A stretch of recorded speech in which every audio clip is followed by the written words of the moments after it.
इतना बेस्वाद और गंदा खाना है। इसमें तुमने नमक मसाले डाले हैं या जहर डाला है भाई? हैं? थू थू थू थू थू थू। हमारे सारे पैसे बर्बाद कर दिए। ये खाना तो कोई जानवर भी नहीं खाएगा। लाओ हमारे पैसे वापस करो। सभी लोग मुन्ना को भला बुरा कहने लगते हैं और अपने पैसे वापस लेकर वहां से चले जाते हैं। वो बहुत दुखी होता है कि उसने तो पैसे उधार लेकर बहुत सारा खाना बना लिया था, परंतु सारा खाना बर्बाद हो गया, जिससे उसका बहुत नुकसान हुआ। अगले दिन मुन्ना रोते हुए गीता से माफी मांगने जाता है। उसे समझ में आ गया था कि एक भली औरत के साथ बुरा करने और चोरी करने का अंजाम उसे मिल गया है। वो गीता के आगे हाथ जोड़ते हुए कहता है, उठा लगा देती है। पर राजू बहुत मक्कार निकलता है। 2-4 दिनों में वो जमीन को औने पौने दाम में बेचकर गांव से फरार हो जाता है। कैसा कपूत पैदा किया मैंने, जो अपने ही घर को बर्बाद करके भाग गया। अब हम लोग क्या करेंगे? गीता पर तो दुखों का पहाड़ टूट पड़ा। वो सोचने लगती है, मैंने तो आज तक कोई काम नहीं किया, कभी घर से बाहर नहीं निकली। मैं इन 2 छोटे बच्चों को और अपनी बूढ़ी सास का कैसे ख्याल रखूंगी? भगवान ने हमारे साथ बहुत अन्याय किया। घर का एकमात्र सहारा हमसे छीन लिया। कुछ दिन बीतने के बाद खाने पीने का जो थोड़ा बहुत सामान था वो सब खत्म हो गया। अब तो ना घर में राशन था और ना ही पैसे बचे थे। गीता अपनी सास से कहती है, माँ जी, जो भी पैसे जुड़े हुए थे वो सब खत्म हो गए हैं। कुछ दिन तो कट गए, पर अब आगे का कुछ सोचना पड़ेगा। आस पड़ोस के लोग कुछ दिन तो उन लोगों की मदद करते हैं, पर धीरे धीरे सब लोग उन्हें उनके हाल पर छोड़ देते हैं। गीता अपनी बेटी से कहती है, बेटी, अब बस केवल थोड़े से दाल और चावल ही बचे हैं। आज का ही खाना बन पाएगा, कल से मुझे कुछ काम ढूंढने जाना पड़ेगा। मैं बहुत चिंतित हूँ कि तुम लोगों को अकेला छोड़कर मैं काम पर कैसे जाऊंगी।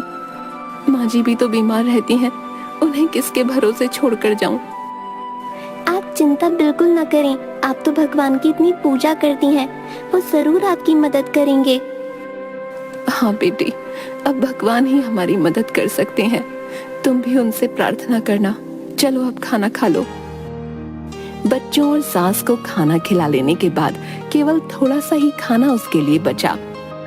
गीता जैसे ही खाना खाने के लिए बैठी, तभी बाहर से आवाज आती है, क्या कोई घर पर है? इस भूखी बुढ़िया को भी खाना खिला दो। बूढ़ी अम्मा की आवाज सुनकर गीता तुरंत बाहर आती है और उन्हें बैठने के लिए कहती है। गीता ने अपने लिए जो थोड़े से दाल चावल रखे थे वो उस बुढ़िया को देने के लिए प्लेट में डालकर ले आती है। ये जो थोड़ा बहुत खाना है खा लो, मेरे पास आज केवल इतना ही भोजन है, आप इसे ग्रहण कर लें। बूढ़ी अम्मा खाना खाते खाते गीता से पूछने लगती हैं, क्या हुआ बेटी, उदास क्यों है? गीता उस बूढ़ी अम्मा को सारी कहानी बताते हुए कहती है कि किस तरह अचानक उसके पति की मृत्यु के बाद घर का सारा भार उसके ऊपर आ गया और कमाई का कोई जरिया नहीं है। आज तो राशन भी खत्म हो गया है। मुझे समझ नहीं आ रहा कि अपने छोटे छोटे बच्चों और बूढ़ी सास को छोड़कर कैसे बाहर काम पर जाऊं, और यदि काम नहीं किया तो इनके लिए खाना कहां से लाऊंगी? बूढ़ी अम्मा गीता की सारी बातें सुनकर उससे कहती है, तुमने ये जो दाल चावल बनाए थे इनमें बहुत ही स्वाद था। तुम्हारे हाथ में स्वाद है। घर के बाहर ही तुम दाल चावल का ठेला क्यों नहीं लगा लेती, जिससे तुम्हें घर छोड़कर कहीं जाना भी नहीं पड़ेगा और तुम्हारी कमाई का जरिया भी बन जाएगा। मैं तुम्हें एक नमक का पैकेट देती हूँ। ये एक जादुई नमक है। तुम अपने खाने में इसी पैकेट से नमक डालना, फिर देखना उस खाने का स्वाद। तुम्हारा सारा खाना हाथों हाथ बिक जाएगा और तुम्हें कभी पैसे की कोई परेशानी नहीं होगी। ये कहते हुए बूढ़ी अम्मा गीता को एक नमक का पैकेट देती हैं। आपका बहुत बहुत शुक्रिया अम्मा, आपने तो मेरी समस्या हल कर दी। अब मैं घर पर रहकर ही सब काम कर लिया करूंगी और मुझे अपने बच्चों को छोड़कर कहीं दूर भी नहीं जाना पड़ेगा। तुम बहुत ही अच्छे दिल की औरत हो। तुम्हारे मन में लोगों के लिए दया भाव है और तुम लोगों की मदद करना चाहती हो, इसीलिए मैं तुम्हें ये जादुई नमक दे रही हूँ। ये तुम्हारी बहुत मदद करेगा। हाँ, ये याद रखना, ये पैकेट कभी भी खाली नहीं होगा। बस तुम इसे एक जगह संभाल कर रख देना और हमेशा खाने में नमक इसी में से डालना। भगवान तुम्हारा भला करेंगे। ये कहते हुए वो बूढ़ी अम्मा वहाँ से चली जाती हैं। गीता अगले ही दिन भगवान का नाम लेकर खाना बनाने का काम शुरू करती है। पहले दिन वो दाल चावल ही बनाती है और उसमें वही जादुई नमक डालती है। वो अपने आसपास के सभी घरों में कहलवा देती है कि आज से वो दाल चावल बनाकर बेचने का काम शुरू कर रही है। जिसे भी दाल चावल लेने हो वो उससे खरीद सकता है।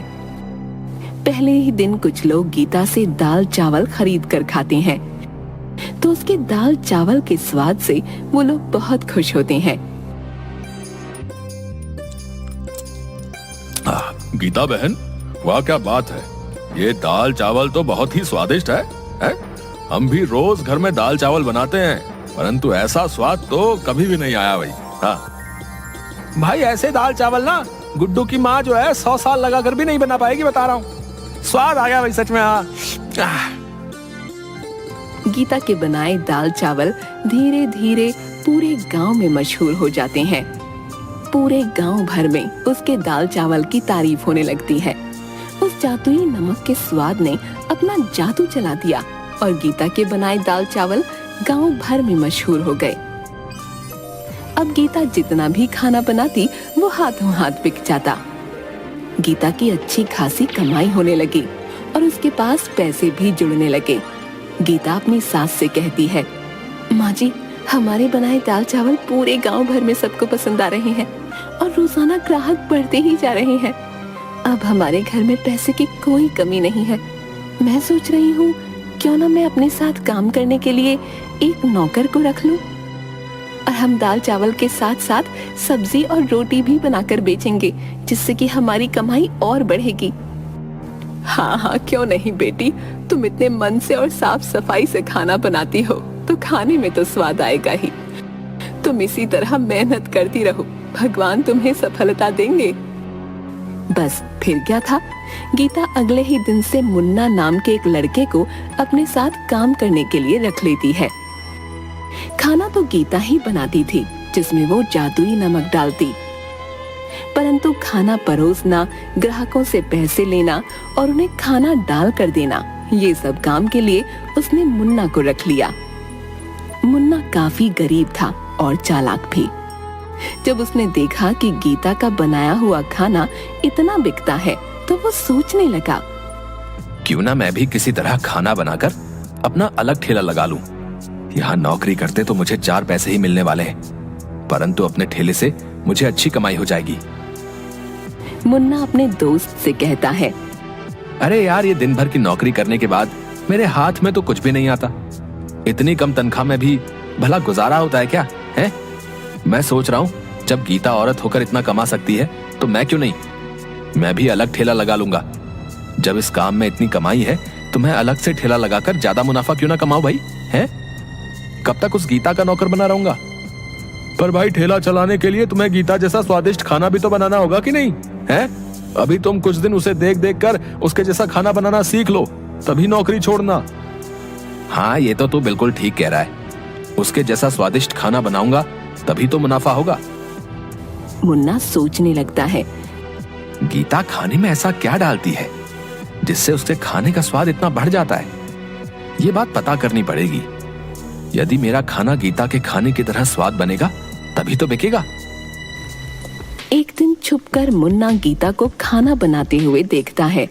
वो बहुत ध्यान से देख रहा था कि गीता ने कोई खास मसाले नहीं डाले, बस एक डिब्बे में से नमक निकाल कर खाने में डाला। मुन्ना सोच में पड़ जाता है, बस केवल नमक मिलाने से खाने में इतना अनोखा स्वाद कैसे आ जाता है? हो ना हो इसी नमक में कोई खास बात है। यदि मैं इसका नमक का पैकेट चुरा लूं तो मैं भी इससे जो खाना बनाऊंगा उसमें वैसा ही स्वाद आएगा जैसा कि गीता के खाने में आता है। बस फिर क्या था, मुन्ना लालच में आकर गीता का नमक चुरा लेता है और चुपचाप उसे अपने घर ले जाता है। गीता की बेटी ने मुन्ना को नमक चुराते हुए देख लिया था। वो सारी बात अपनी